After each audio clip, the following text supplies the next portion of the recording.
नमस्कार, आप देख रहे हैं वनडे भारत न्यूज। मैं हूं सरला बंसल। पूरी खबर देखने के लिए अंत तक हमारे साथ बने रहें। आइए रुक करते हैं खबर की। समय में जिन महापुरुषों ने समाज को संजो कर रखा, ऐसे सभी संतों गुरु महापुरुषों के चरणों में कोट कोट नमन वंदन करते हुए शिक्षा की देवी माता सावित्रीबाई फुले, शिक्षा के नगराज ज्योतिबा फुले, दक्षिण भारत के पेरियार रामास्वामी नायकर, उत्तर भारत के पेरियार माननीय ललित यादव जी, नारायण गुरु, संत कार्तिकेय, संत नामदेव गुरु, गुरु घासीदास, संत कबीर, संत रविदास, संत चोखा मेला, सभी संतों गुरु महापुरुषों के चरणों को कोट नमन वंदन करते हुए मंचा से आज की अध्यक्षता कर रहे बुद्धांकुर भीम ज्योति सेवा संस्थान के संगठन मंत्री माननीय भगवान दीन यादव जी, आज के मुख्य अतिथि 191 कादीपुर विधानसभा के विधायक माननीय भाई राजेश गौतम जी तथा सम्मानित मंच सबको एक साथ में सादर जय भीम बधाई करते हुए सामने बैठे नौजवान साथियों, पिता बुजुर्ग, होनहार बच्चे, माताओं बहनों, सबको मैं अपनी तरफ से सादर जय भीम नमो बुद्धाय। साथियों, क्योंकि सीमित समय मिला है, कहना बहुत कुछ था, क्योंकि अभी एक विसंगति पैदा हुई थी, उसको सुधारना था, लेकिन समय नहीं है। साथियों, मैं कहना ये चाहता हूँ कि जब किसी से पूछा जाता है कि बाबा साहब की जयंती क्यों मनाई जा रही है, तो लोग कहते हैं कि बाबा साहब दलितों का उद्धार किए, भारत का संविधान लिखे, नारी मुक्ति दाता थे, गांधी के प्राणदाता थे, तमाम चीजें बाबा साहब ने कहा, शिक्षित बनो, संगठित बनो, संघर्ष करो। ये सारी चीजें बाबा साहब ने कहा किया। ये सारी चीजें बाबा साहब ने भारतवर्ष में किया और भारतवर्ष में कहा। लेकिन कारण क्या है कि पूरा विश्व बाबा साहब की जयंती मना रहा है। बाबा साहब ने वहां के नारियों की मुक्ति के लिए कुछ काम नहीं किया, वहां का संविधान नहीं लिखा, वहां तो दलित नहीं थे, उनके लिए कुछ नहीं किया, लेकिन बाबा साहब को पूरा विश्व बाबा साहब की जयंती मना रहा है, बाबा साहब के बनाए रास्ते पर चल रहा है।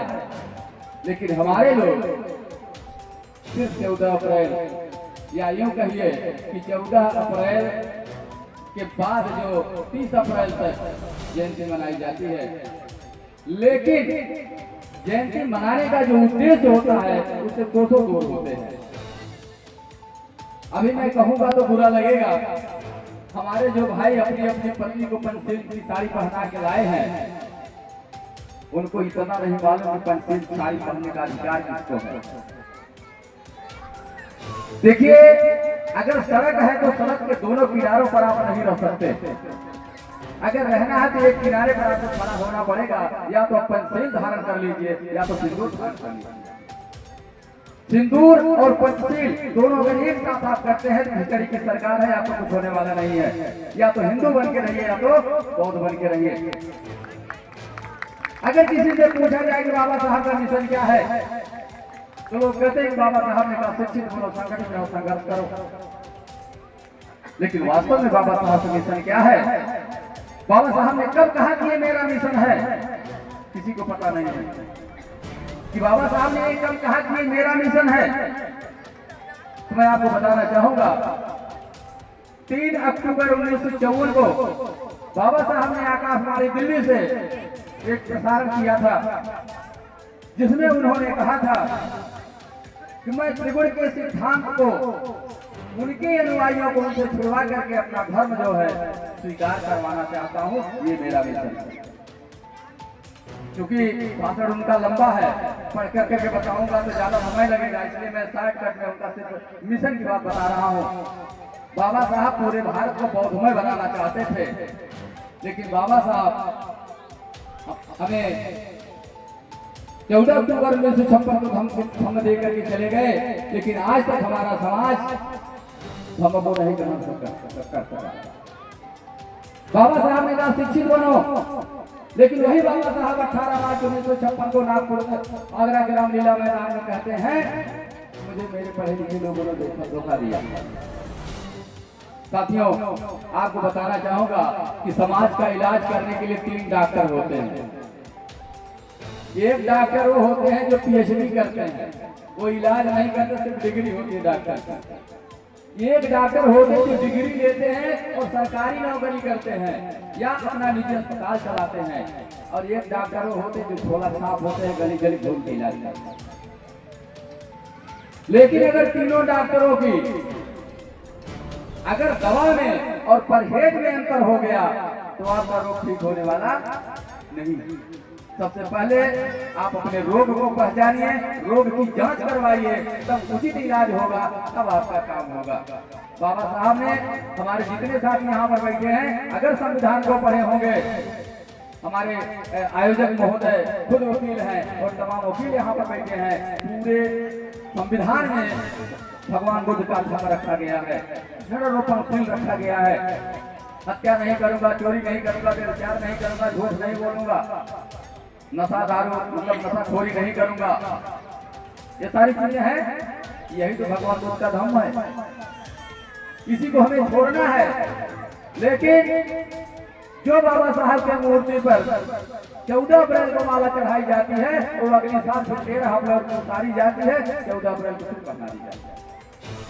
इस तरह से आपका संस्कार बदलने वाला नहीं है, आपका व्यवहार आचरण जब तक नहीं बदलेगा। हम आप जय जयकारा लगा लें, मीटिंग कर लें, जयंती मना, डेली जयंती मनाइए, अगर आपके आचरण में परिवर्तन नहीं होता है, आचार विचार तीन त्योहार में परिवर्तन नहीं होता है, तो आपका कल्याण होने वाला नहीं। आपको सही क्या है, गलत क्या है, इसकी जानकारी होनी चाहिए। अभी हमारे बीच में डॉक्टर साहब कह के गए हैं कि बाबा साहब ने बहुजन समाज का नाम दिया। मैं आपको बता दूं कि बहुजन शब्द का उच्चारण भगवान बुद्ध ने किया। आज बहुजन का मतलब चमार हो गया। बहुजन माने चमार, जहाँ आप नाम लेते हैं बहुजन, वहाँ लोग समझ जाते हैं चमार। लेकिन भगवान बुद्ध ने कहा चरत भिक्षवे चार गणत्था हिताय सुखाय देव मनुष्य बहुजन हिताय सुखाय।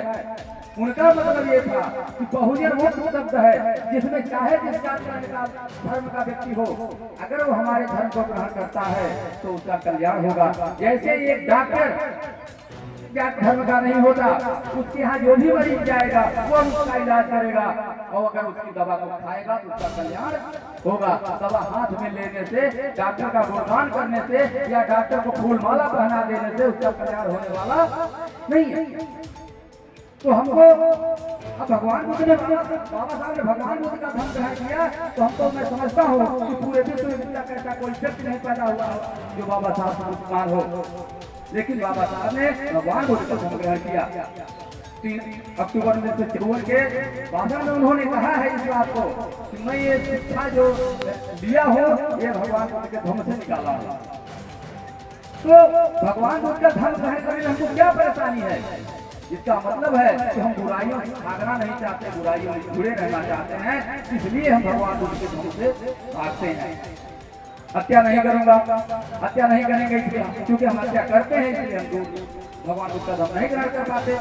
चोरी नहीं करेंगे, अगर हम चोरी छोड़ देंगे भगवान बुद्ध के धर्म में अपने आप आ जाएंगे, कहीं मिलते नहीं है। लेकिन दिक्कत यह है कि हम वहां रहना चाहते हैं जहां दोनों किनारों सड़क, मतलब सड़क के इस पार भी सड़क के उस पार भी। और आप जानिए सड़क के इस पार उस पार नहीं खड़े होंगे, सड़क के बीचों बीच भरे खड़े हो जाएंगे। अगर सड़क के बीचों बीच खड़े हो गए तो आपका एक्सीडेंट होना तय है, और इसीलिए सारे लोग परेशान हैं।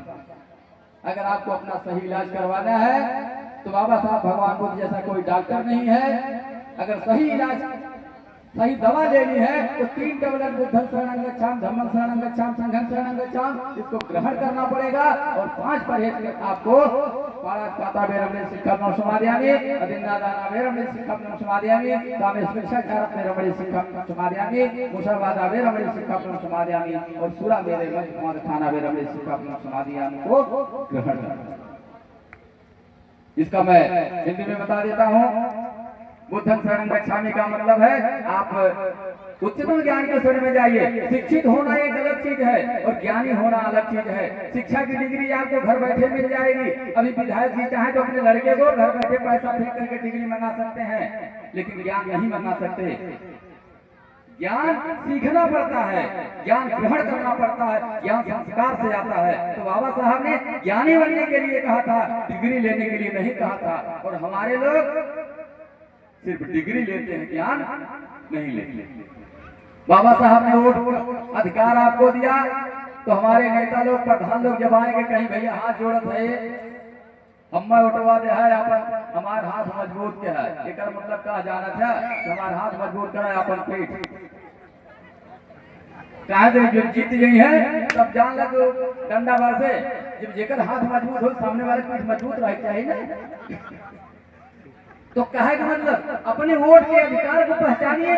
बाबा साहब ने आपको राजा बनाया और कहा उस समय, अरे मेरे समाज के लोगों, तुम इस देश के शासक हो, लिख दो अपनी दीवारों पर। हमारे लोग पर दीवारें नहीं तो लिखते कहाँ, और आज जब दीवार बन गई है तो दूसरा कुछ लिखा जा रहा है। आपको समझना पड़ेगा। इस समय एक ट्रेंड बन गया है, जैसे अमित शाह ने कहा था ना कि बाबा साहब फैशन हो गए हैं। हकीकत में उन्होंने सही कहा था। सही से ये कहा था कि हमारे यहाँ जब संस्कार होता है, बरच्छा करें बहुत दिन से बकरा मुर्गा करिए, बियाह करिए बहुत दिन से सिंधुकार में बियाह न होए, तो क्यों दोनों लाइनों में खड़े हो भाई, एक तरफ रहो। लेकिन एक तरफ रहने के बाद